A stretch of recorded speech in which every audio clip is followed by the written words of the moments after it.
and thank you so much for having us this evening. Thanks so much for coming, everybody. And for those of you, again, who don't know AMP3, it's not just for musicians or people who are involved in anything artistic, creative, and entrepreneur-like, or as we call it, the entrepreneur artists.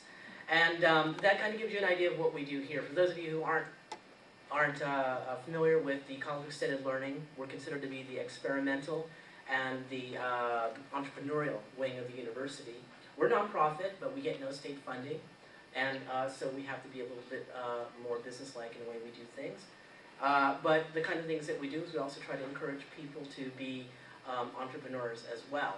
And not necessarily isolated to that. You know, you could also be having artistic desires that may not have anything to do with business. And we certainly just encourage that you just hone your skills and your creativity. I see that there are people here who I know who are filmmakers. I see people who are involved in music and in writing. And this is was a great opportunity to have Matt come down and talk tonight. You know, we're really grateful that he's been able to do this. He's currently on tour. I have personally read his book. I find it both deep and provocative, could I say? And you'll be able to see his book back there and talk to Matt as well.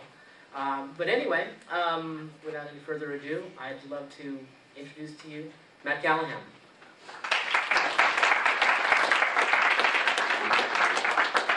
All right, thank you. Thank you for the invitation, Craig. I appreciate it.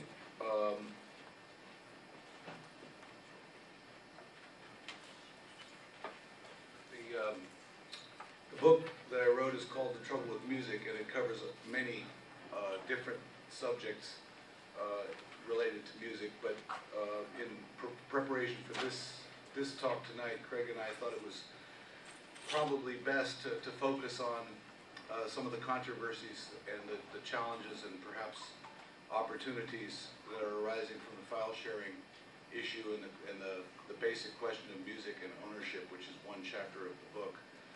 But before going into that, I'd like to give a little bit of background about why I wrote the book and where I'm coming from.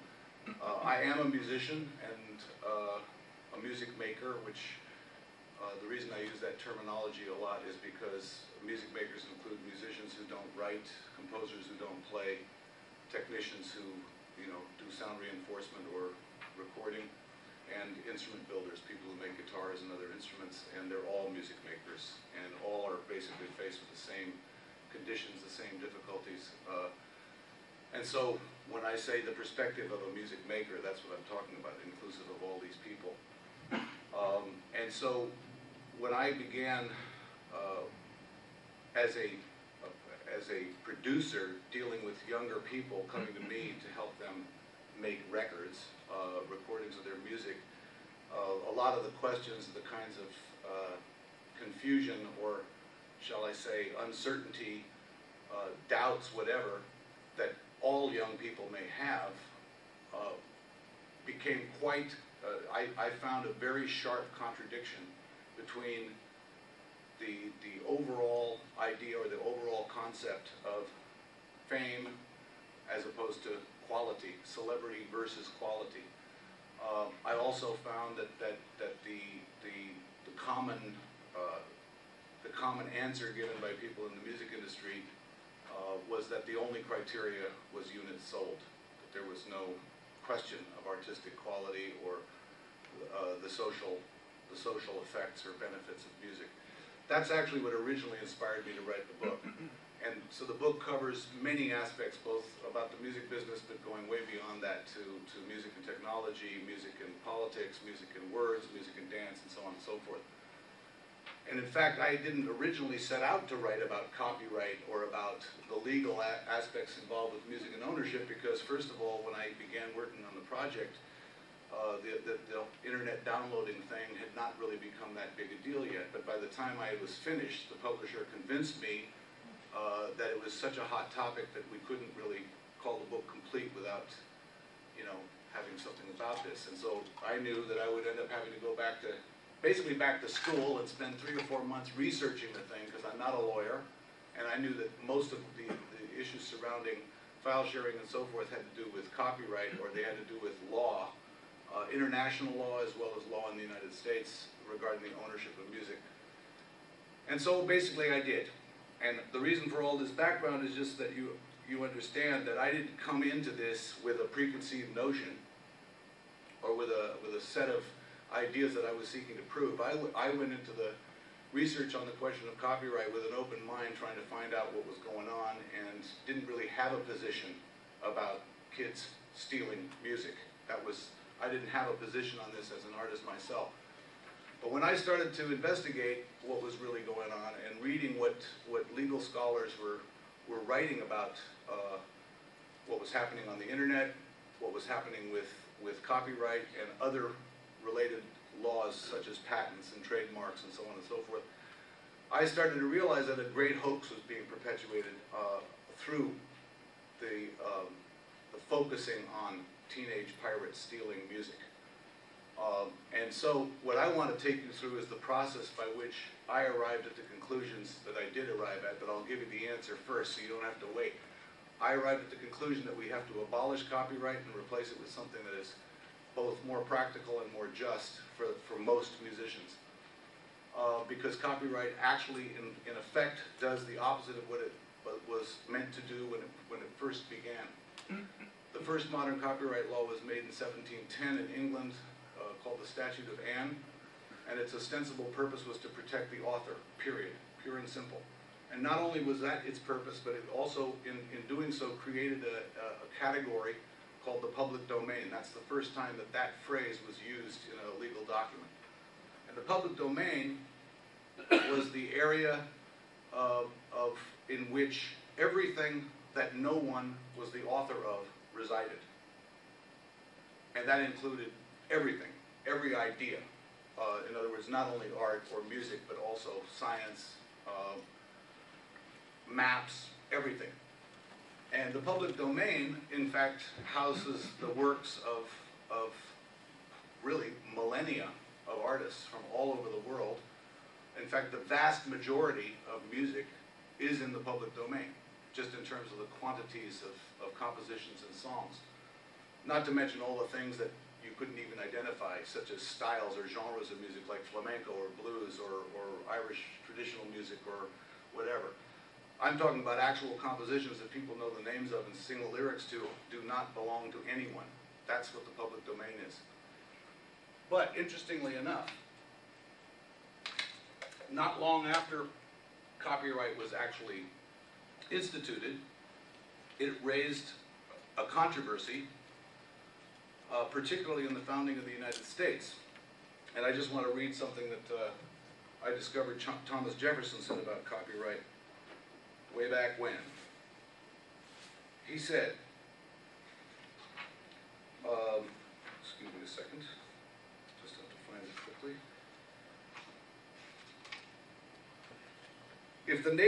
If nature has made any one thing less susceptible than all others of exclusive property, it is the action of the thinking power called an idea, which an individual may exclusively possess as long as he keeps it to himself, but the moment it is divulged, it forces itself into the possession of everyone, and the receiver cannot dispossess himself of it. Its peculiar character, too, is that no one possesses the less because every other possesses the whole of it. He who receives an idea from me receives instruction himself without lessening mine, as he who lights his taper at mine receives light without darkening me. Inventions, then, cannot in nature be a subject of property. Society may give an exclusive right to the profits arising from them as an encouragement to men to pursue ideas which may produce utility, but this may or may not be done according to the will and convenience of the society without claim or complaint from anyone. And I'm not reading this to invoke Jefferson's good name, but because the argument is irrefutable. In my view, that is absolutely clear. And it's absolutely clear as when one thinks simply of music. Because music is not a piece of paper, it is not a piece of vinyl, it is not an object at all. Music is a joyous disturbance of the air. The only way that you actually have music in the world is when it moves air. And so it cannot actually be owned as such. And in fact, the idea of owning music as Jefferson points out, is it's a real contradiction. It's a total contradiction, because it makes this joyous disturbance of the air equivalent to an apple or a house, which has both limited supply and requires labor to produce in a different way, and that can be measured in a different way than the making of ideas of any kind, including music. And this led me from first of all reading what Jefferson was saying and thinking that this makes sense to me, to going into a little bit in terms of what actually is behind this, in terms of what what copyright was ostensibly supposed to do. And I realized that actually somebody else, at about the same time as Jefferson was writing, a guy by the name of Adam Smith, who is a philosopher and political economist, did an analysis of the wealth of nations. People may have heard of this book, The Wealth of Nations. And in The Wealth of Nations, he describes two kinds of labor. One kind of labor he calls productive labor, and that is what actually makes everything that we need, we as a species need to exist: food, clothing, shelter, energy, so on and so forth. And there's another kind of labor, which includes, as he says, the labor of the sovereign, that means the king, all the way down to the armies, the police, all the way down, as he, at the bottom of his list, are musicians, actors, clowns, and so on and so forth. These are the people who are performing labor that is not productive and that consumes the labor that is productive. In other words, society generates wealth to support itself and then spends it on the non-productive labor.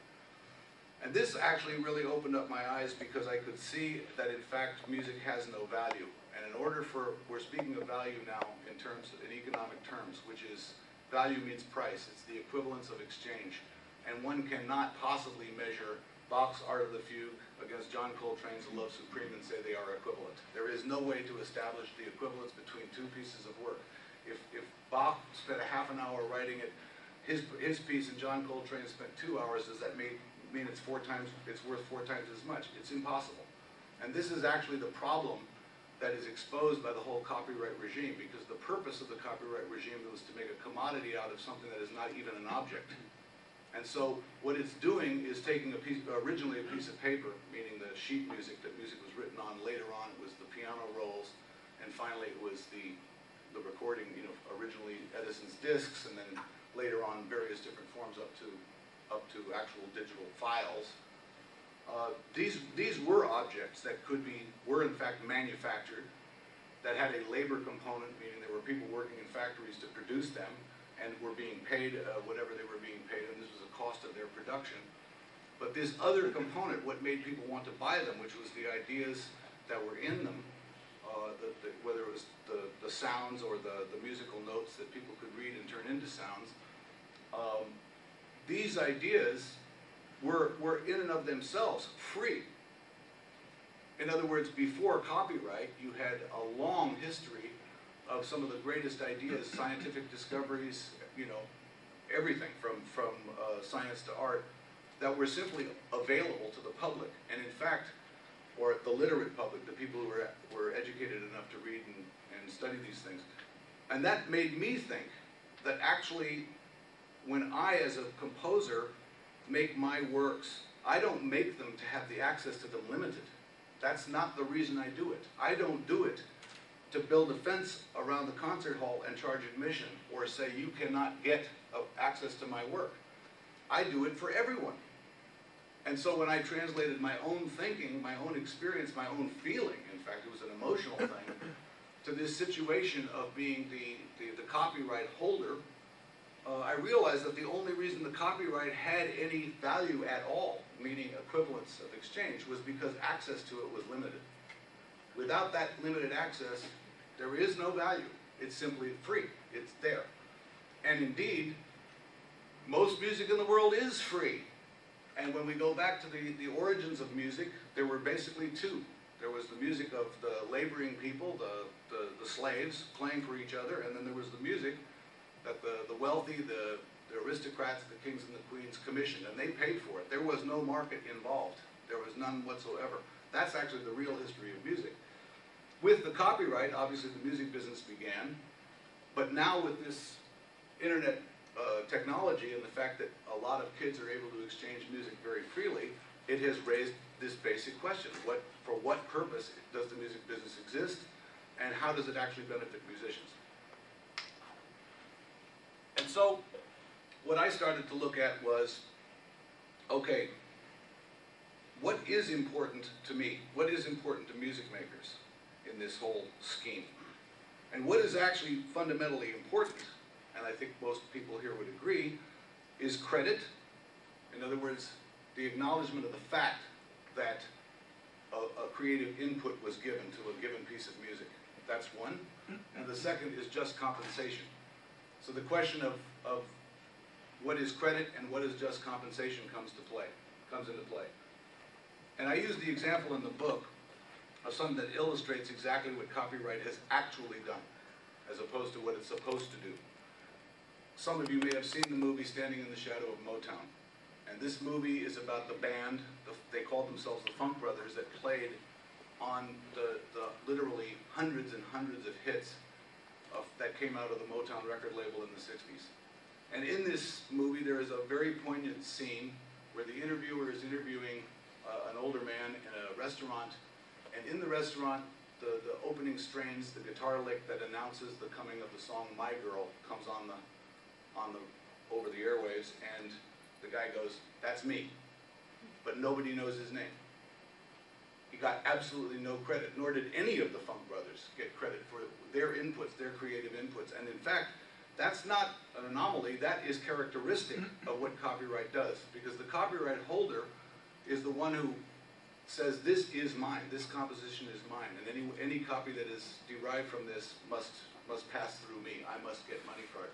If I have to share that credit, or I have to disperse the income to all the people who contributed to what that music actually is, then there might be an orchestra. There might be 25 musicians who all jammed and came up with their licks and their ideas that actually make the final music that we hear and want to consume.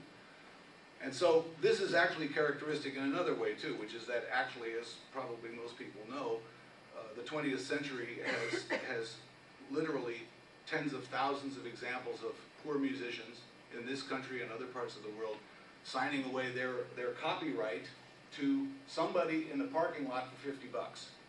You know, I mean, there's so many stories of this kind that it's legendary. Some of that changed in the 60s as some musicians got smart or got lawyers who actually try to defend them. But as a rule, and in general, that is still not the case. And how is copyright ever going to compensate what is the basic pillar of the American, you might say American culture or musical culture, which is African American music? Where are the reparations? Where are you going to pay for the blues? Who is going to be compensated for all that creativity? It's not possible. And so this is where the real issue lies for me, is that if we're talking about something that is true credit, meaning people, individuals, and groups being given credit for what they are contributing through their own creativity, that has to be done to begin with. And second of all, we have to establish a different measure of what is just, meaning just compensation. And here the model of the rich rock star just doesn't work. A few people, and there may be 10,000 rich rock stars, whatever, but the number is tiny compared to the number of musicians making recordings or writing music and bringing it to the public. And so that model doesn't work for me.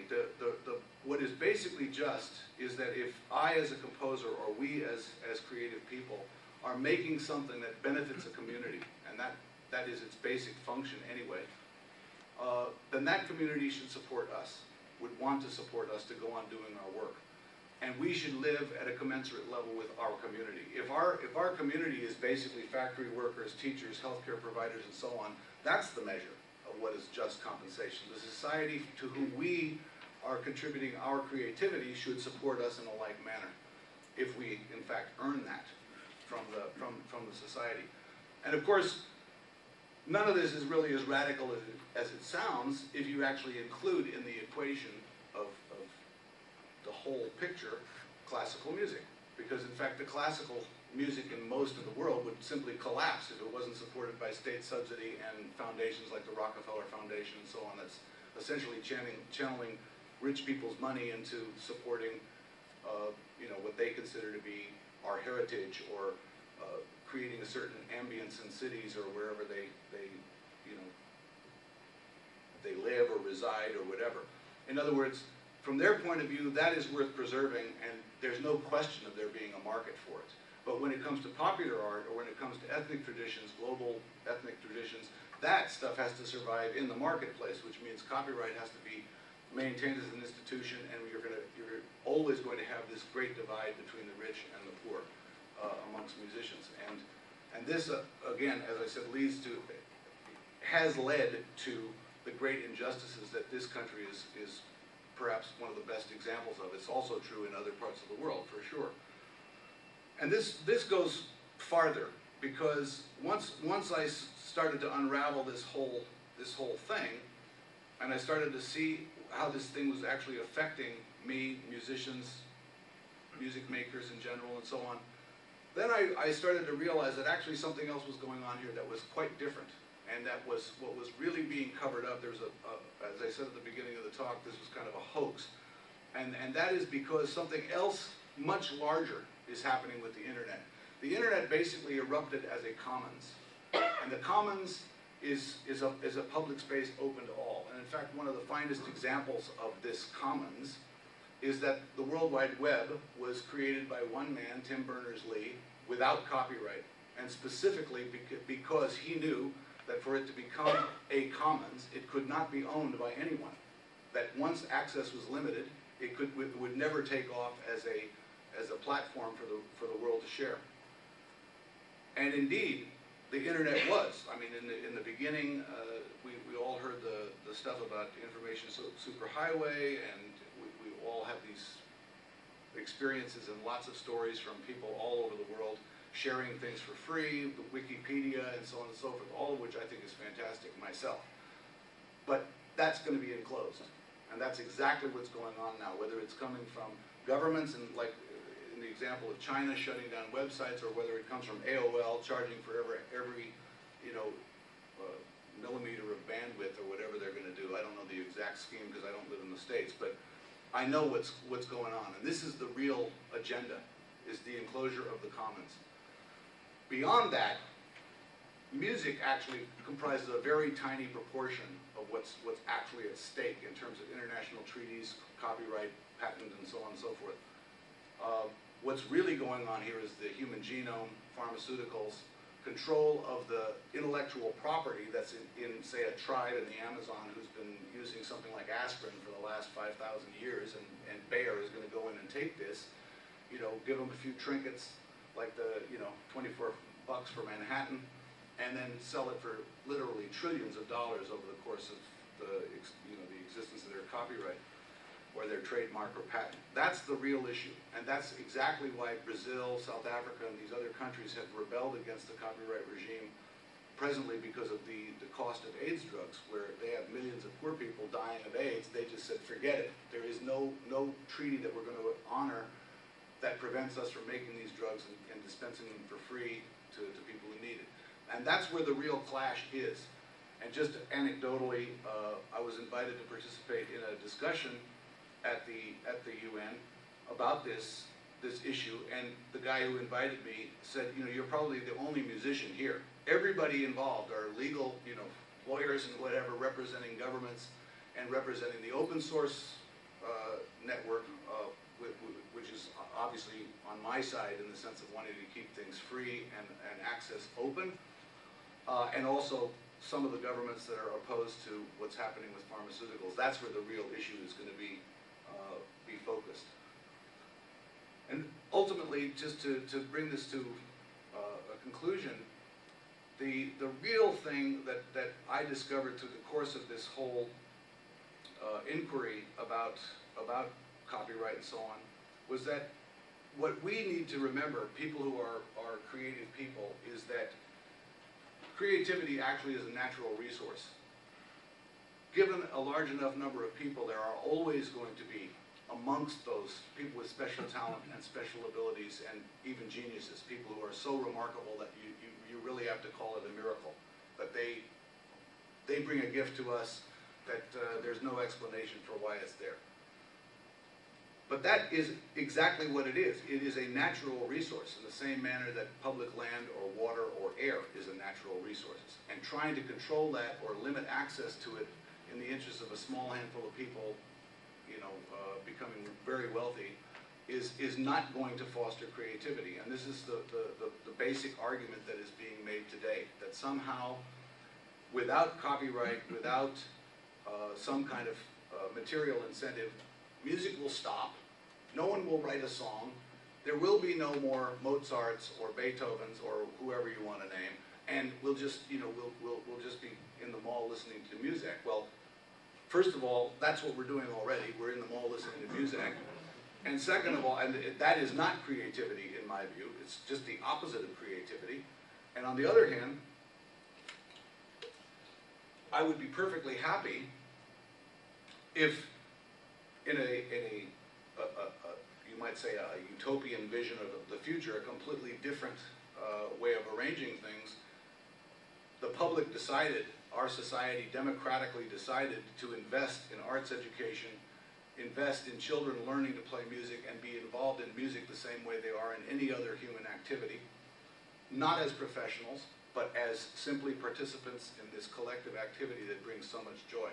That is the foundation of creativity. That's the basis on which creative, talented people emerge. That's where it comes from, and that's where it's always emerged from. That's where it's always come from for the last however many thousands of years.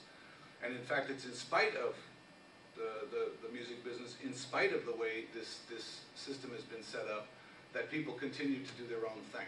And that again comes back to the internet. And what you see proliferating now is a lot of people simply saying, I want to make music, I want to have a direct organic contact with my audience, not my market, my audience, the people that like my music. And that eventually will lead you to want to sustain yourself. Everyone wants to make a living doing what they love to do. But on the other hand, what's the terms? What's the exchange? Do I just announce myself as a musician and therefore I am entitled to compensation? Or do I give something to bring my gift to the audience that develops around it, and they in turn say, we need it, we want you to go on, we support you. And fundamentally, I'm a trusting soul, and I really believe that if an audience forms around an artist, they will support that artist, and there's not going to be a rip-off relationship, because what you're doing is bringing something they need, and they'll want you to continue to do that. So that's the basic grounds both of my critique of what is the present regime is.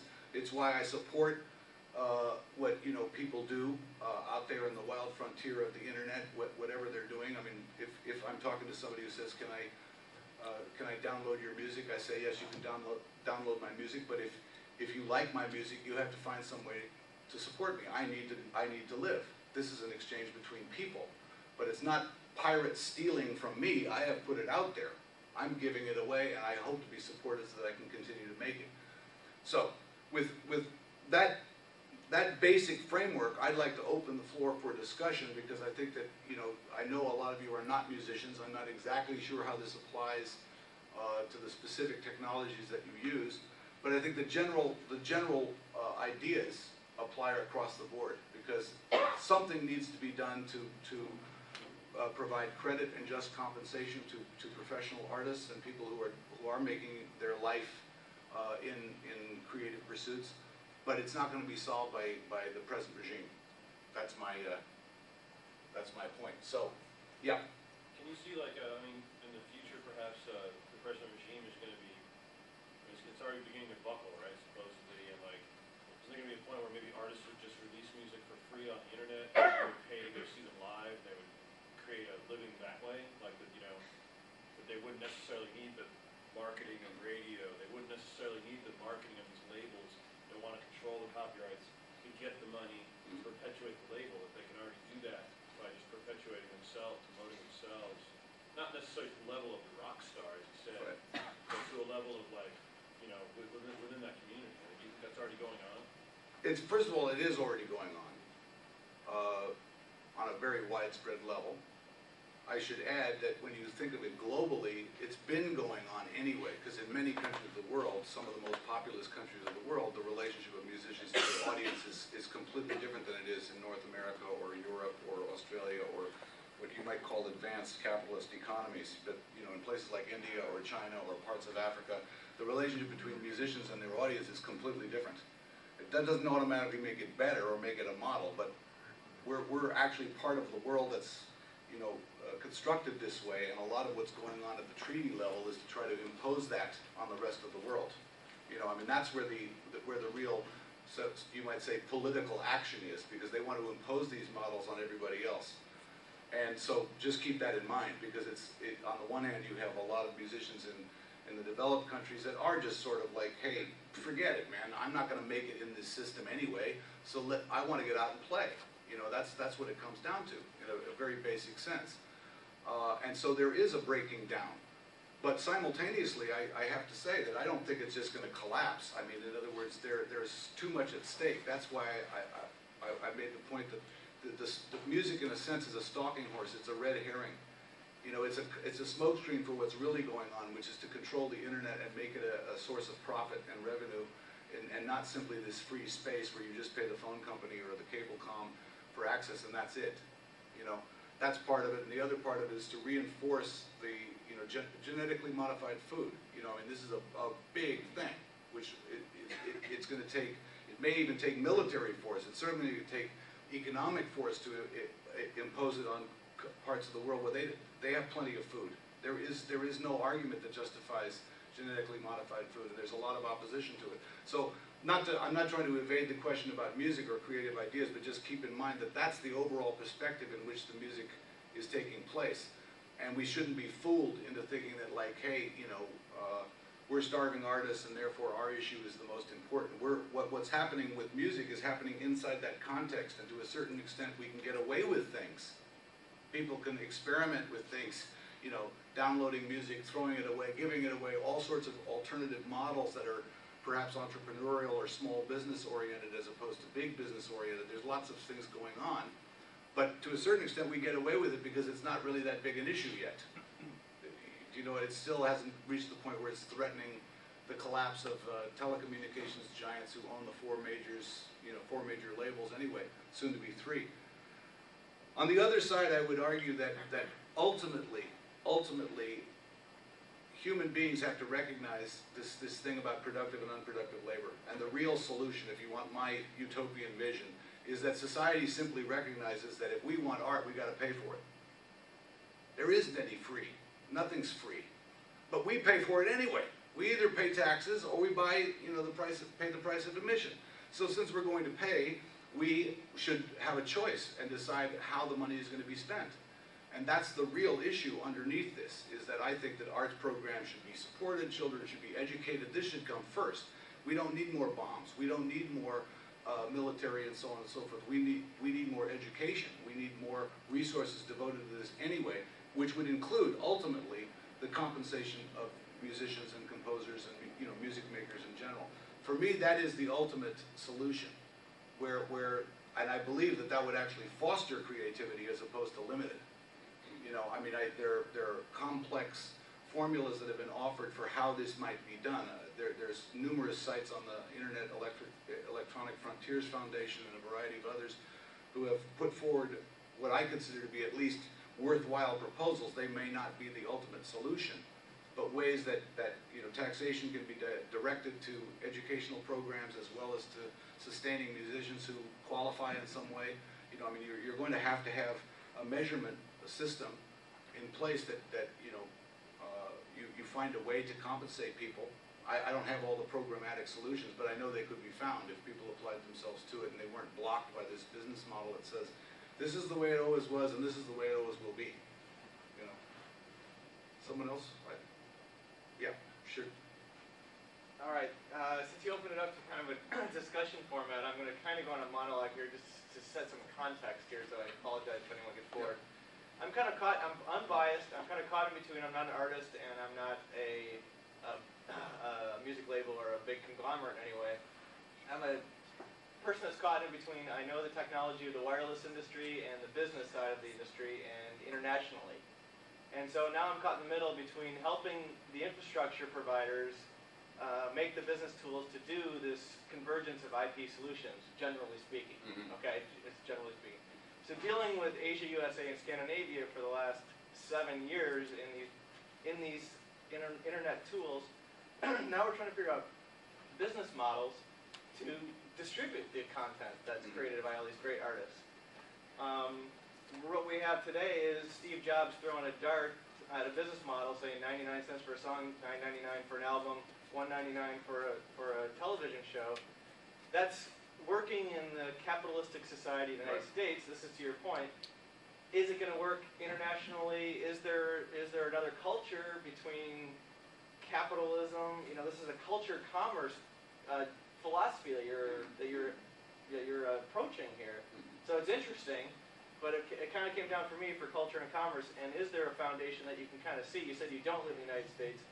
Is there some business model that you can kind of see that represents, you know, air and ideas, as you said, that are free today that we want to get compensated for credit somewhere? Yeah, well, see, is there some foundation there that we can... Yeah, there is. I mean, first of all, just to borders? comment on Steve Jobs, I mean, the thing is that he said himself that he used the radio model. When radios came out, they gave the music away free to get you to buy the radio. I mean, Apple doesn't make anything from the 99 cents. So the point is that they're giving the music away so you'll buy the iPod. It's the same thing. And that's a whole separate issue, because when you're talking about business models, the thing is that there are different, I live in Europe, and there you do have the vestiges of what you might call social democracy, which is, you know, in Scandinavia and in Switzerland where I live, there is actually state, what they call subvention, which means we would say subsidies for the arts, and that includes the popular arts. It's under attack, I might add, by what they call the American model. You know, in other words, the idea of privatization, privatize everything. I'm for the public space, for the commons, for there to be a public space that the public acknowledges its need to support, mind you. This is not a question of a free ride for anybody. But that's why I say, we pay anyway. Right. And when I was debating this subject with the chief lawyer with Suiza, which is like ASCAP, I belong to Suiza because I lived there. And you know, his answer to me actually was, well, I guess what you're talking about is putting a tax on guitars, on phone lines, everything that delivers, any music delivery system, and that we would collect it. We, you know, the Performing Rights Society, we monitor the use of songs, not the sale of songs, the use of songs, and distribute it accordingly. I said, well, that might work. That might work. I mean, it's a lot of monitoring, but they do it anyway. They're doing that already. But it's only on the basis of, you know, sales or the broadcast. Do you understand what I mean? And then they split that between the composer and the publisher. And what if you get rid of the publisher? You know, it's just the composer. How can we educate the TiVos and the Apples and the mobile Well, that's the problem. operators That's the problem, they're because the ones designing the business models today. Well, that's true. I mean, I think we have to design our own. That's what I think. I mean, and the people who are, I mean, that's a complicated social problem. That gets out of my field of expertise as a musician and a music maker, with my own utopian ideas about a better world, and then you're getting into politics, because obviously that's where it's going to be decided. That is not fundamentally an artistic question or a matter of one's, you know, relationship to music. That's a question of, is this a democratic society or not?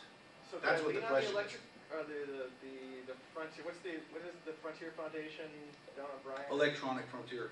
Can I lean on them to look for, you know, some type of unbiased business model, or, you know? Unbiased, what does that mean?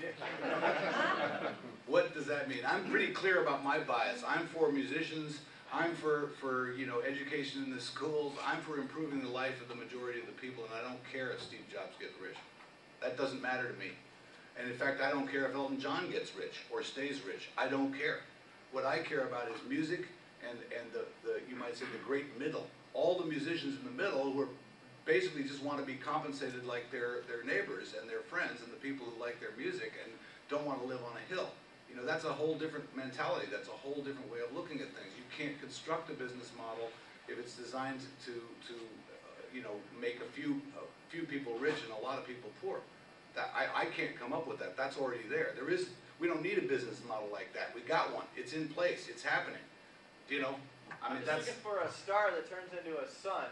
Yeah. That I can throw, the conglomerates to go there and say, hey, look at this philosophy, look at this. Well, I think the only thing I can offer there is the social responsibility. There certainly have been wealthy people who recognize that society is going to suffer and their own quality of life will decline if they're not concerned about the commons, the public space, the place where people live.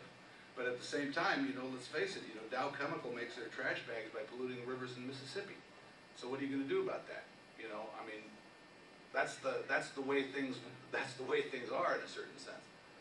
Anybody got yeah, go for it. This is much more back on the artistic side of things, but and I come from kind of a different field where I'm mostly dealing with people writing or students who are doing writing. So much of that is much more single or individual copyrights that you're dealing with as opposed to collaborative. So there's less of a question of people taking someone else's work. Right. But I know just from people who are starting out, kind of great middle that you're talking about, or even in the name of helping the most people, there is some help to content protection when we're talking about people on the bottom of copywriting, people who need to distribute their work and then not see it disappear and have somebody else take hold of it. Right. So how would you address that? Well, there's several proposals. I mean, Lawrence Lessig, who teaches at Stanford, has written a number of works about this, and he's in fact invented this thing called the Creative Commons.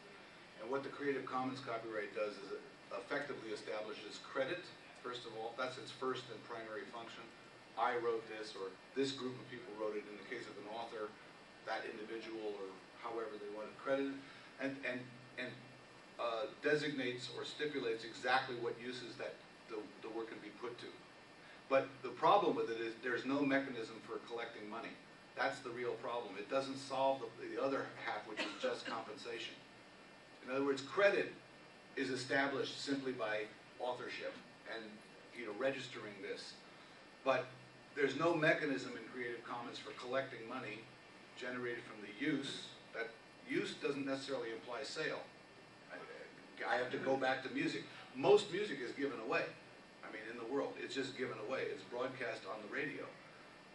No one's being charged for that, and it's you're hearing music all the time that somebody composed that you're not being charged to listen to. Of course, you may not want to hear it. I mean, a lot of the music I hear, I wish somebody would ask me if I would like to hear silence instead, because in most cases I don't choose to hear it. But that's another issue. For silence? Yeah, I prefer silence in many cases.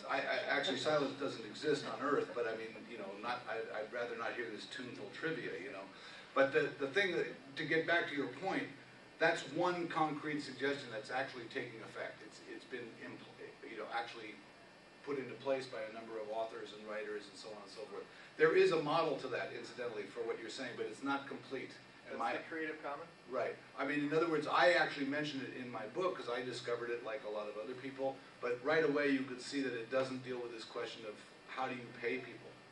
And fundamentally, that's what musicians are going to say. They're going to say, well, copyright is not fair. It's definitely screwed black people over for the last 100 years, 200 years, for sure. But on the other hand, it's the only mechanism I know of where I'll get a few dollars for, I wrote the lyrics of this song, or I wrote this melody. And that's why I call for its abolition, because I don't think anybody will ever think of a new system as long as this one's in place. Do you understand what I mean? There has to be a new system that deals with just compensation in some way. So on the one side, I think your question is answered, or could be answered fairly easily in terms of credit, establishing the credit. Most people probably wouldn't object to that, certainly not in principle. But of course, where the stumbling block immediately comes into, if you're actually talking about supporting the free distribution of ideas and compensating the people who have those ideas, but not through a market mechanism, but through actual subsidy, meaning we, the people, pay for it, that's a radical solution, because it's going to put out all the middlemen go out the door, except in the sense that their function is necessary. In other words, publishers today, by and large, I mean big publishers, don't do what publishers are supposed to do. Their ostensible purpose is to actually make sure the work of a writer or composer is heard by as many people as possible and is placed in movies or other, sold to other musicians. That's often not the case. Most of them are just sitting there collecting money from somebody who's had a hit record. That's what actually drives Peer Music and, you know, Warner Chappell and all these big publishers. And so it's a real scam. They're not actually doing what I might hire a publisher to do. In other words, I as a musician may decide, I just want to play, I need a manager, I need somebody to promote the shows, I need somebody to actually get my work out so other people know about it. Okay, but I'll hire them and I'll pay them. But that's not the relationship common to the hit music business. It's exactly the opposite. The musician is the slave who is hired by the employer, who is the publisher or the record company. That's the actual relationship. So you're given an advance against your royalties. That's the business model. The same thing applies to authors. Can you speak just a little bit more about the logistics of how societal subsidy would take place? I feel like I'm not, as far as the just compensation part of what you're talking about, are you talking about people putting money back into live performance, or how else? Well, I mean, the best example I can give, just as an actual existing situation, is what exists with classical music. Classical music is supported by the state and by foundations throughout the world. Everywhere in the world. There is no part of the world that I know of where classical music is not supported by tax money and rich people. It's not supported by the market. People do pay a price of admission at Davies Symphony Hall. They do pay for CDs and so on and so forth, but basically the music is subsidized. It would not survive in an open market. It would simply collapse. That, I think, should be extended across the board. In other words, not be confined to this, you know, museum piece. You see what I mean? Excuse me. We can keep talking about that, but go ahead. What about like something like Rhapsody, right? Where you pay like, what's it, $9.95 or $14.95 a month, and let's just say that all musicians' music is on there. Mm-hmm. So people are paying a monthly for all, and what happens is the musicians get paid on a per-use basis. Right. So like as a musician, Right. if I have my stuff on Rhapsody, if I get streamed like 100 times, I get a piece of Right. the pie. That's also a Is word. that- Sure. Okay. I mean, the principle involved with that is it's simply a fair way to distribute on the basis of use. And you're not dealing, I mean, whether it's done privately or through the government, I don't really care in a sense. That might vary from country to country.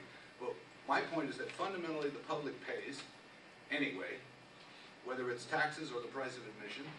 And on the other side, we should decide how to distribute that, instead of some corporation taking 90% of it, giving a little bit of it to the arts, and we're just paying regardless. You know, and there are other consequences in terms of the actual quality of the music and what we were actually invited to hear that I didn't go into. There are the other parts of my book, what I call anti-music, because that's what they want us to consume. So there's a whole mechanism of promotion that changes what music is, whereas what you're describing would apply, it would work. It's a subscription thing, which is fine. I mean, basically you subscribe, there may be, okay, also in terms of models, there are sort of three pillars to me in terms of judgment, or who is going to be the authority that decides, whether it's the distribution of tax money, or it's the distribution of subscription monies, or however. The three pillars are music makers themselves, truly educated and dedicated art critics, meaning people who are actually knowledgeable, not just voicing their opinion, but who have actually studied the art that they're responsible for, and then ultimately the public itself. That these three authorities should come together to decide. And I know, for example, in Switzerland where I live, there is an interesting foundation which was set up by a music lover who left her money to be distributed to young music students who came to audition, and the people who decide are basically, there's one critic who writes for the Zurich, the equivalent of the New York Times, and 4 musicians. And every year, 18 to 20-year-old kids come in and audition and play their, make a presentation, and the money is dispersed for their education. Okay, that's one isolated example. There are others like it that could work. But what happens now is that somebody who's completely unqualified to judge the merit of music decides. Some 18-year-old A&R person comes into a nightclub free of charge, gets to schmooze with everybody, and decides the fate of this band. What qualifications do they have? None. They slept with somebody, or they're the daughter of somebody, or they're the son of somebody. It's nepotism, it's favoritism, it has nothing to do with aesthetics or measuring what's in the best interest of society. And I know people have been kicking around the business for 20 years who've never done a productive thing in their life, who have decided the futures and the fates of a lot of musicians. And that's completely wrong. And I get very passionate about it because it's happened to me, and it's happened to, well, I've seen people die because of this, and it's absolutely unforgivable that they can then foist this system off and say, this is what protects creativity. It does not protect creativity. It rips off creativity. Creativity would flourish without the music business, that's for sure. And there would be people who, like in AMP, you know, who would want to, who are not themselves musicians, who would want to help bring the word, spread the word, bring the, you know, do the other important jobs that are actually necessary, that are part of the function of bringing art to the people.